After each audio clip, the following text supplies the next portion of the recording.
Hello everyone, मैं doctor Hardeep. Welcome to medicine knowledge.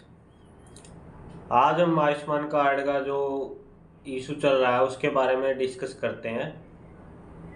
जैसा कि हम जानते हैं कि आयुष्मान कार्ड जो है अपनी जो स्कीम थी उसको फेलर का सामना करना पड़ रहा है।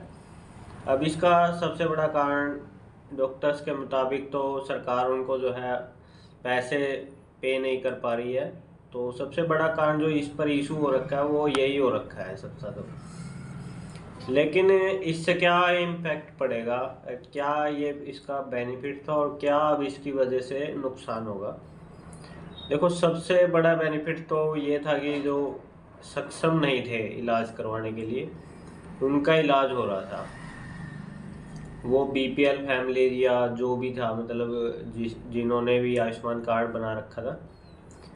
अब उसकी वजह से क्या हुआ, जैसे कोई सक्षम ही नहीं है उसका इलाज हो जाता था, ऑपरेशन वगैरह हो जाते थे। तो ये कुछ बेनिफिट थे, लेकिन अब उनकी तरफ दूसरी तरफ देखो कोलेटरल डैमेज है जिनका पब्लिक का तो है ही नुकसान, इसके अंदर हॉस्पिटल्स का भी नुकसान है। क्योंकि एक एक्स्ट्रा स्कीम उनको मिल रही थी, अगर सरकार ठीक ठाक उनको पैसे पे करती तो एक मरीजों का जो सर्कुलेशन था वो बना हुआ था।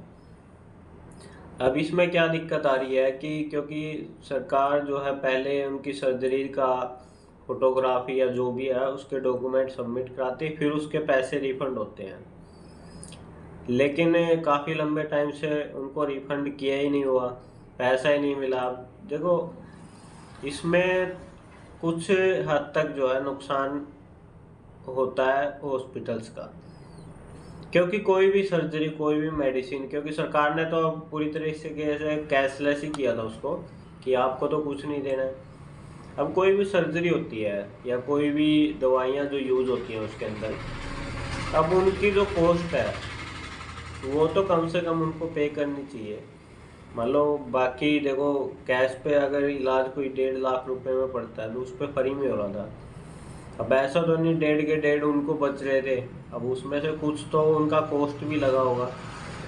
फिर बाकी इंफ्रास्ट्रक्चरल कॉस्ट भी आती है, जैसे कोई किसी पेशेंट को 2 या 3 दिन के लिए तो वहाँ रखना भी पड़ता है। अब सर्जरी वाले पेशेंट को ऐसा तो है नहीं कि उसी दिन घर भेज देंगे, तो उसकी भी कॉस्ट आती है, इलेक्ट्रिसिटी की कॉस्ट आती है, बहुत सारे जो हॉस्पिटल्स के अंदर एक्सपेंडिचर होते हैं, स्टाफ काम करता है, तो उसकी कॉस्ट भी आती है। तो सरकार को थोड़ा सा ये सोचना चाहिए था, लेकिन ये फेलर हो रखा है। अब फेल तो हो ही गया है, काफ़ी हद तक नुकसान है इसका।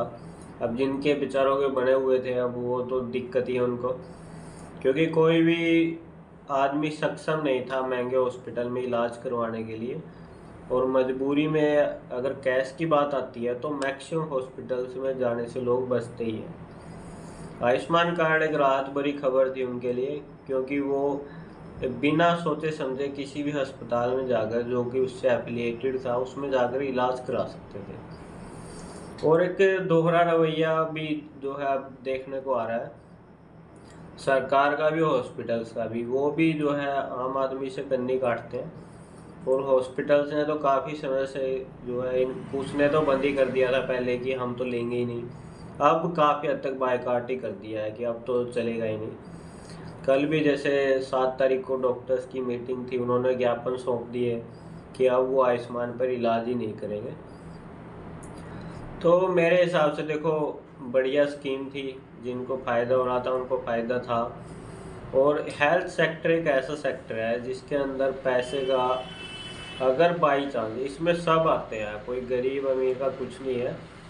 क्योंकि अगर किसी की हेल्थ ख़राब होती है ना, तो पैसा इतना लग जाता है कि अमीर आदमी भी उसके लिए अफोर्डेबल ही नहीं होता। मतलब एक मिडिल क्लास आदमी को अगर 1.5-2 लाख रुपए की सर्जरी ऑन द टाइम करानी पड़ जाए तो उसके लिए तो बहुत मुश्किल काम है। और दूसरी तरफ जो गरीब आदमी, उसके लिए तो खाने की दिक्कत है, तो वो तो सर्जरी तो क्या ही कराएगा। तो ये कहीं ना कहीं लूप होल है। तो देखो क्या होता है इसके अंदर। और मेरे हिसाब से इसका ये था कि अगर सरकार जो है सर्जरी, जो सर्जरी का सेक्शन था उनके पैसे वो कर दे। मेडिसिन का तो वो पहले ही कम दे रहे थे, तो मेडिसिन मेडिसिन के लिए या तो वो छोटे क्लिनिक पर टारगेट करते, क्योंकि मैक्सिमम पॉपुलेशन जो है वो बीमार होने पर बड़े हॉस्पिटल नहीं जाती है, वो जाते हैं ज़्यादा इमरजेंसी के केस में। ऐसा तो है नहीं वो सारा दिन आयुष्मान कार्ड उनका बना हुआ है तो वो किसी भी हॉस्पिटल में चले जाते हैं, ऐसा कुछ भी नहीं था।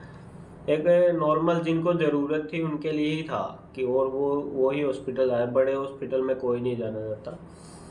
क्योंकि अब उनकी भी दिक्कत नहीं है, क्योंकि इंफ्रास्ट्रक्चर की कॉस्ट ही इतनी हो जाती, कोई अस्पताल खोलना इतना मुश्किल काम है, उसके अंदर फिर बहुत सारा स्टाफ भी काम करता है, उसकी सैलरी, फिर इलेक्ट्रिसिटी, बहुत सारी परमिशंस होती है। अब वो देखो जाएगा तो पेशेंट की जेब से ही, तो वो कहीं ना कहीं देखो इनका पैसा या तो फिर वो टैक्स पेयर से जो वसूल लेंगे। अब सरकार भी फ्री में तो दे नहीं रही थी, वो भी टैक्स पेयर का पैसा था। अब बाकी जो कैश के पेशेंट है या बाकी जो पॉलिसीज हैं उनसे वसूला जाएगा। अब कोई भी कॉरपोरेट है जैसे हॉस्पिटल, तो वो अपना नुकसान तो करेंगे ही नहीं, लेकिन इसका कहीं ना कहीं बर्डन दूसरे लोगों पर आता है। तो मेरे हिसाब से देखो या तो इसको इसमें रिवाइज करें कुछ, इसकी जो पेमेंट वगैरह वो रिफंड करें, या जो भी है, मतलब ये स्कीम चालू रहे तो सबसे बढ़िया था। और कहीं ना कहीं एक फ़ायदा भी था, क्योंकि सरकारी अस्पतालों में इलाज की जो दर है वो तो हम समझ ही रहे हैं, वहाँ पर तो कभी कभार ऑपरेशन क्या बहुत मुश्किल से ऑपरेशन हो पाता है किसी का, महीने महीने 2-2 महीने की डेट दे देते हैं, तब तक तो आदमी बचेगा नहीं बचेगा उसकी तो गारंटी नहीं है। अब ये कर रहे थे तो सरकारी इनको अनदेखा कर रही है। तो यही डिस्कशन था। Thanks for watching, please subscribe the channel.